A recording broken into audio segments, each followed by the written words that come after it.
Now at AV Pop Culture, we love all kinds of movies and we love them all the time. So today, we are here to celebrate the top 10 raunchy comedies that defined the 1980s. This is my decade, I am partial to it, and the movies here didn't just push the envelope, they shredded it, taped it back up, and sold it at the video store. So grab your Walkman, hide the tape from your parents, and let's dive into the movies that made the 80s filthy, funny, and unforgettable.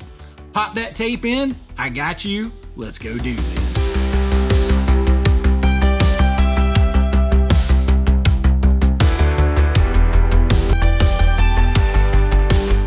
Alright, so 10 raunchy comedies that defined the 1980s. This isn't the hidden gems. This isn't some of the deeper cuts. These are the headliners. These are the ones synonymous with the 80s and walk that line from some serious raunchiness and some serious heart and serious fun. So let's jump right into the list with number 10. We're going to 1984 with Hardbodies. If you took Fast Times at Ridgemont High and moved it to the beach and got even a little dirtier, you would get Hardbodies. You have three middle-aged guys who rent a beach house and hire a young stud to teach them how to pick up women, and yes, it is exactly as sleazy and sunny and fun as it sounds. It's pure VHS, late night, Friday night, Saturday night, sex comedy energy with bikinis, beer, one-liners that feel like they were written on a napkin after somebody had, half a keg or something. But what makes Hardbodies work is how shameless it really is. It knows it's trashy. It knows it's silly, ridiculous, and fun, and it embraces that. And somehow, it still ends up very charming. It's like a summer vacation for your inner 16-year-old. Hardbodies is a classic. It is part of 80s culture. It is all over that movie. That's why it comes in at number 10. Now, at number 9 on this list, we are also in 1984 for Hot Dog, the movie. You cannot talk 80s raunchiness without some ski slopes. There were a lot of those, and Hot Dog, the movie, is definitely a ski sex comedy, a genre that somehow not only existed, but spawned other subgenres and had a lot of movies, really. It's got wild party scenes, hilarious wipeouts, a Chad versus underdog style rivalry, of course, and the legendary Chinese downhill finale that every 80s bro quoted for years. It's full of nudity, and I mean a lot of it. Slapstick and carefree. We made this thing for fun. Energy is what is all over this. If Caddyshack was golf and Hardbodies was the beach, Hot Dog is winter in 80s neon without very many clothes. It comes in at number 9. Now, at number 8, we go to one of my all-time favorites. It's 1985's Mischief. This one's actually pretty sweet, and it has a heck of a cast. It's almost like American Graffiti with way more sex and nudity, but Mischief is about a shy 1950s teenager who gets taken under the wing of a local bad boy who moves into town, kind of greaser, cool guy, and he teaches him about the whole art of rebellion, romance, and female anatomy. So it's nostalgic because of the way the 80s and the 50s played together, like Back to the Future. There was that nostalgia for the 50s then, and we have that nostalgia for the 80s now. It's romantic, and it's naughty enough to feel like a forbidden after-school watch. You have Kelly Preston in here, full nude. So it goes there. You have Jonathan Silverman is in here. He does a great job, but Kelly Preston really shines as a Marilyn Monroe sort of stand-in. It's one of those drive-in ready VHS coming-of-age stories that hits the right 80s sweet spot. Mischief comes in at number 8. Now, at number 7, we have one that would never be made today. It's 1981's Private Lessons. And yeah, it could never get made today. But maybe some things are changing. Maybe people are going to get to where they don't take everything so seriously again. But this one is about a young teenage boy who becomes romantically entangled with the family's housekeeper, who is a good bit older than him and played by Sylvia Crystal, better known from the Emmanuelle series. It's steamy, super scandalous, but also weirdly kind of innocent at the same time. So what's fascinating is that Private Lessons basically kicked off the whole forbidden Tudor fantasy subgenre that also ran rampant in the 80s. That's why I picked it. We could have done others, but this one kind of started that, and it's a pure time capsule of that material, that mix of sort of softcore fantasy and innocent charm, coming of age stuff that mixed together in only the way that late night 80s cable and VHS mom and pop rentals could produce. Private Lessons from 1981 comes in at number 7. Now, at number 6, we go back to 1983 for Risky Business. Man, before Top Gun, before The Firm, before Days of Thunder, Mission Impossible, all that kind of stuff, Tom Cruise became a star dancing in his underwear to Bob Seger. And Risky Business is not just a raunchy teen movie. This one's got class and punch to it. It is in the Criterion collection with a little feather in that 80s raunchy comedy app. It is clever. It's got a satire. Some would argue about capitalism, though I don't think it comes out in the way that they think. It's got teenage rebellion, greed, the drive to succeed, and learning to live life to its fullest.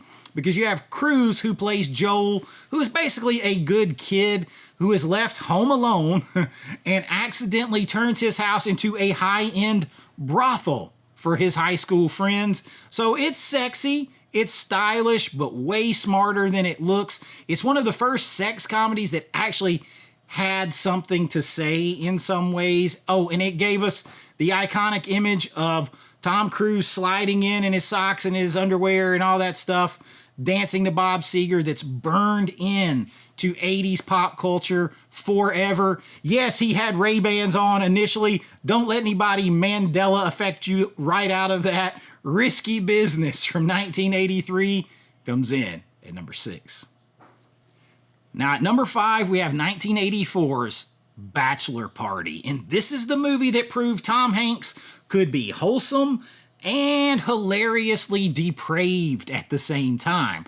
Bachelor Party is exactly what it sounds like. One night of chaos before a wedding, but this one escalates big time into pure 80s excess. We're talking donkeys, strippers, drugs, inflatable love dolls, flying out of hotel windows, all kinds of stuff. It is wild, it is stupid, and endlessly quotable and rewatchable, and that's kind of what makes it endure, because that and Tom Hanks bringing actual heart to the madness is absolutely awesome to watch. You're rooting for him even as everything burns down around him. It is the gold standard for party comedies, unfiltered and unrepeatable. It comes in at number 5.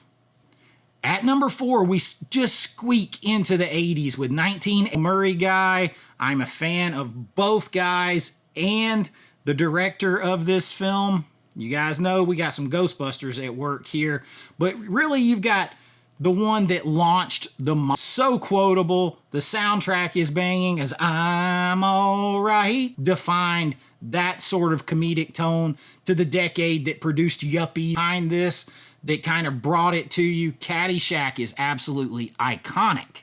It comes in at number 4. Now at number 3 is one of my all-time favorite movies, regardless of genre, and it is my favorite John Hughes film. It's 1985's Weird Science.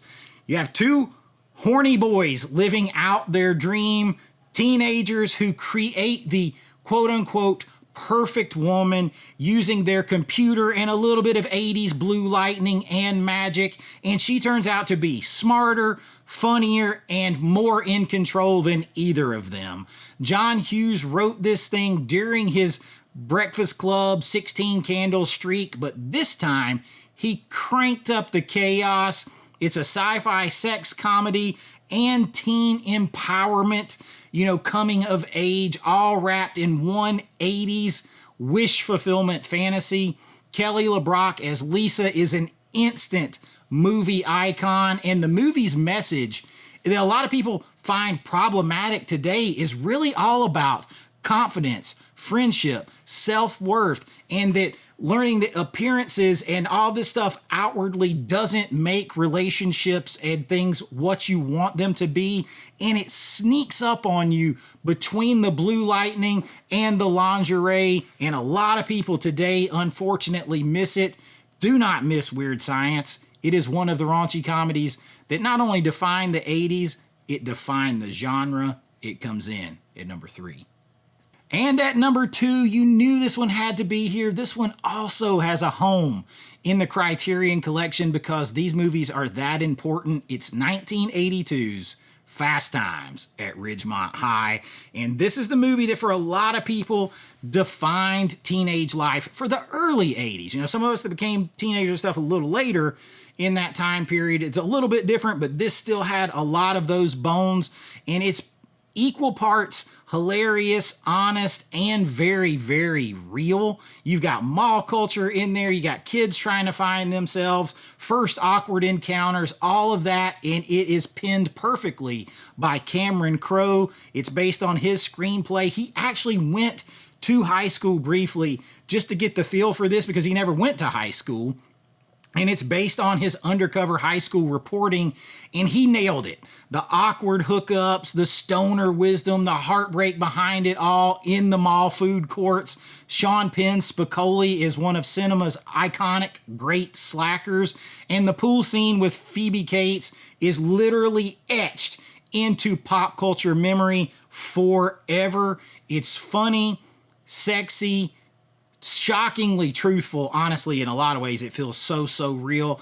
And you have Amy Heckerling there doing the directing, and it's proof that raunchy comedy could also understand the characters and not just make them caricatures. It's not just one of the best comedies of the 80s, it's one of the best movies, period. Fast Times at Ridgemont High comes in at number 2. And at number 1, we're going to have some controversy, because I cannot separate these two films. And what I'm talking about is 1981's Porky's and 1984's Revenge of the Nerds. To me, they set alone at the top of the pantheon of just the iconic, legendary, raunchy sex comedies. And they're both from the 80s, and I don't know how you put one over the other. They're forever tied together. So I couldn't just pick one. These are the twin gods of 80s raunch. And Porky's kicked off the entire sort of teen sex comedy craze because it came earlier, and it takes place in 1950s Florida. Again, the 80s, 50s connection. And it's about a group of high school guys who are trying to lose their virginity. This is a common theme, and it plays like American Pie's dirtier grandpa. It's crude, hilarious, and surprisingly well-crafted by Bob Clark, the guy who made A Christmas Story. Talk about range. And then there's Revenge of the Nerds, which is the underdog anthem for outcasts and misfits whose good story, good message gets buried now under a lot of drama today.